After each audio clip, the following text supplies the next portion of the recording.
আসসালামু আলাইকুম প্রিয় শিক্ষার্থীবৃন্দ। আমরা আজকে সিলেবাসের কিছু বিষয় নিয়ে আমরা আলোচনা করব। তো আশা করি তোমরা ভালো আছো।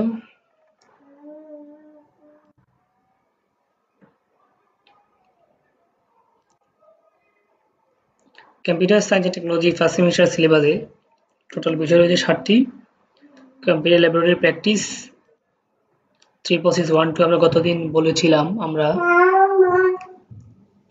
সকল বিষয় কোডের প্রথম যে ডিজিট 6 সেটা হচ্ছে 2016 অভিধানের 6, পরবর্তী 2 ডিজিট অর্থাৎ দ্বিতীয় এবং তৃতীয় বাম থেকে টেকনোলজি কোড যেমন কম্পিউটার ল্যাবরেটরি প্র্যাকটিস, এটি হচ্ছে কম্পিউটার ডিপার্টমেন্টের একটা সাবজেক্ট যেটা আমরা সিসি ডিপার্টমেন্ট পড়াচ্ছি।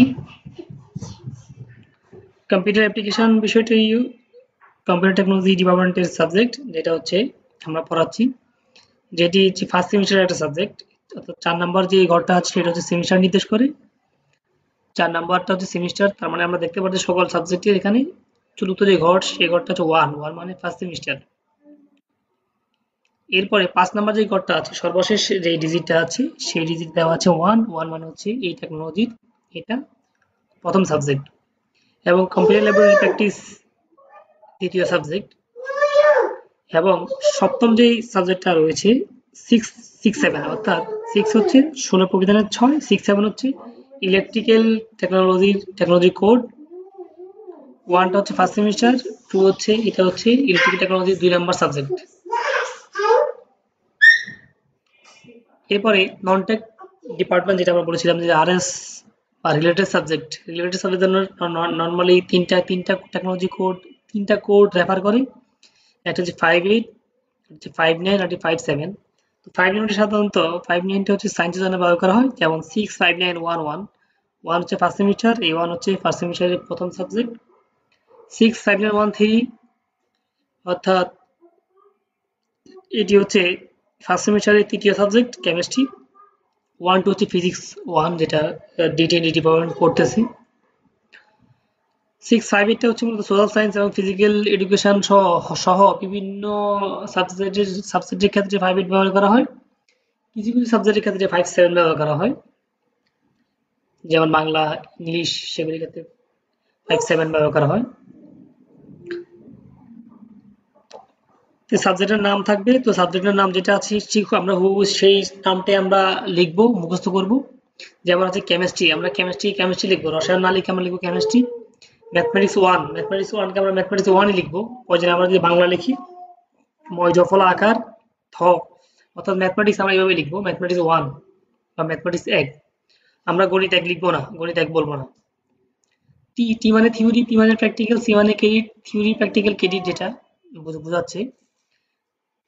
তো ক্রেডিট একটা সাবজেক্টের মূল হচ্ছে ক্রেডিট বোঝায়, যেমন আমার এখানে computer laboratory practice 2 credit, social science 3 credit, physical education and life skill development 1 credit, common নয়, mathematics 1 4 credit, chemistry 4 credit, computer application 2 credit, electric engineering fundamentals 4 credit. তো ক্রেডিট থেকে আমরা মার্কস নিয়ে আসতে পারি, অর্থাৎ প্রতি 1 ক্রেডিট সমান 50 মার্ক। তার মানে আমরা দেখতেছি যে কম্পিউটার ল্যাবরেটরি প্র্যাকটিস এখানে হচ্ছে যেহেতু 2 ক্রেডিট, তার মানে 100 মার্ক, 2 গুণন 50 100 mark, 150 marks, 50 marks, 200 mark, 200 mark, 100 marks, 4 into 50 200 marks, total 20 credit. অর্থাৎ আমাদের ফার্স্ট সেমিস্টারে হচ্ছে টোটাল 20 ক্রেডিট, যেহেতু তার মানে আমাদের 1000 মার্কস ফার্স্ট সেমিস্টারে রয়েছে। এবং সাবজেক্টের থিওরিতে কত মার্ক আছে, প্র্যাকটিক্যাল কত মার্ক আছে সেটা এখানে বোঝায়। যেমন টিতে দেওয়া আছে 0, তার মানে হচ্ছে এটা কোনো থিওরি অপশন নাই, থিওরি কোনো ক্লাস নেই। এটা 6 পিরিয়ডের ব্যবহারিক ক্লাস রয়েছে। তো আমাদের ব্যবহারিক ক্লাসগুলি আমরা রুটিনে দেখাই 3 পিরিয়ডের। তো আমাদের করোনা পরিস্থিতি স্বাভাবিক হলে আমরা যে রুটিন হবে ওই রুটিনে 3 পিরিয়ডে একটা ল্যাব ক্লাস থাকবে। অর্থাৎ যেহেতু 6, আমরা সপ্তাহে 2টি 3 পিরিয়ডের 2টি ল্যাব ক্লাস থাকবে। তো এখানে 100 মার্ক পুরোটাই হচ্ছে আমাদের ব্যবহারিকের জন্য, যেখানে প্র্যাকটিক্যালে 50-50 ভাগ করা আছে। এই 50 মানে হচ্ছে প্র্যাকটিক্যাল ফাইনাল এক্সামে হবে 50 মার্কস 50 মার্কস, যেটা একদিনের পরীক্ষা। আর প্র্যাকটিক্যাল কন্টিনিউ অ্যাসেসমেন্ট অর্থাৎ একটা সেমিস্টারের শুরু থেকে শেষ পর্যন্ত অর্থাৎ ফাইনাল পরীক্ষা আগ পর্যন্ত যে যে সমস্ত অ্যাসেসমেন্ট রয়েছে, যে সমস্ত এভিডেন্স ডকুমেন্টস রয়েছে, যেমন lab test, assignment, presentation, behaviour, lab performance, quiz test ইত্যাদি বিষয়গুলি 50 মার্কস। এটার যে বিভাজনের প্রবিধানে দেওয়া আছে, বলা আছে পার্সেন্টেজ আকারে, তোমরা প্রবিধান থেকে দেখে নিও।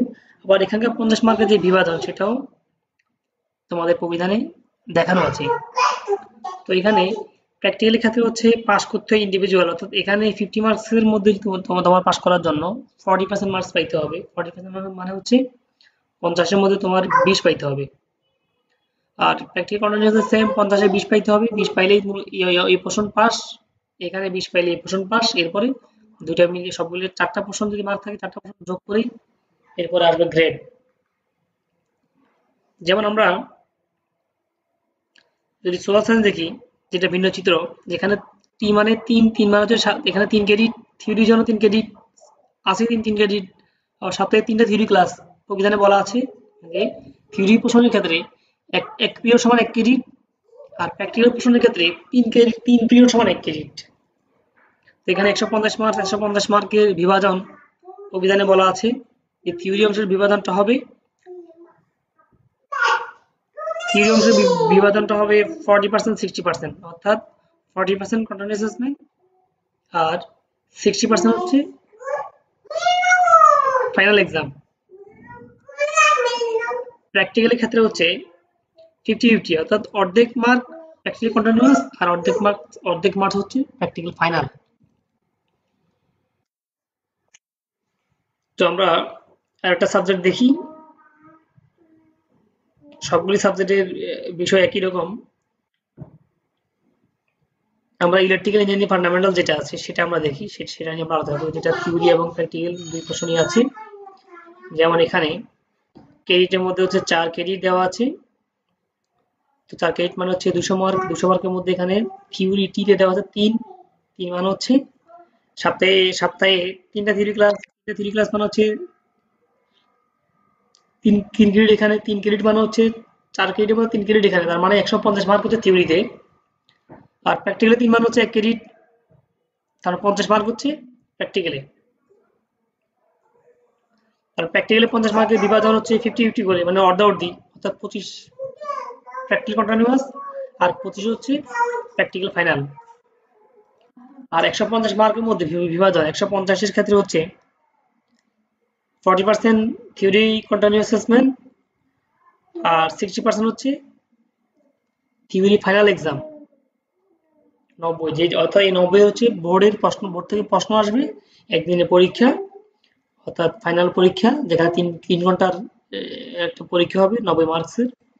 আর এই 60 মার্ক হচ্ছে ফাইনাল পরীক্ষা আগ পর্যন্ত যে বিষয় দিয়ে আছে, যেমন মধ্য পরীক্ষা আছে। মধ্য পরীক্ষা এখানে অর্ধেক মার্কস থাকে মধ্য পরীক্ষায়, আর বাকি অর্ধেক মার্কস হচ্ছে ক্লাস টেস্ট, কুইজের অ্যাটেন্ডেন্স সহ, প্রেজেন্টেশন সহ যাবতীয় বিষয়গুলিতে প্রবিধানে বলা আছে। তো মার্ক সম্পর্কিত এই বিষয়গুলি তো নিচে সিলেবাস দেওয়া আছে, কম্পিউটার ল্যাবরেটরি প্র্যাকটিসের সিলেবাস দেওয়া আছে, তোমরা দেখে নিও। আমি পর্যায়ক্রমে পরে আলোচনা করব। তো আজকে এই পর্যন্তই। সকলকে ধন্যবাদ। সবাই ভালো থাকবে।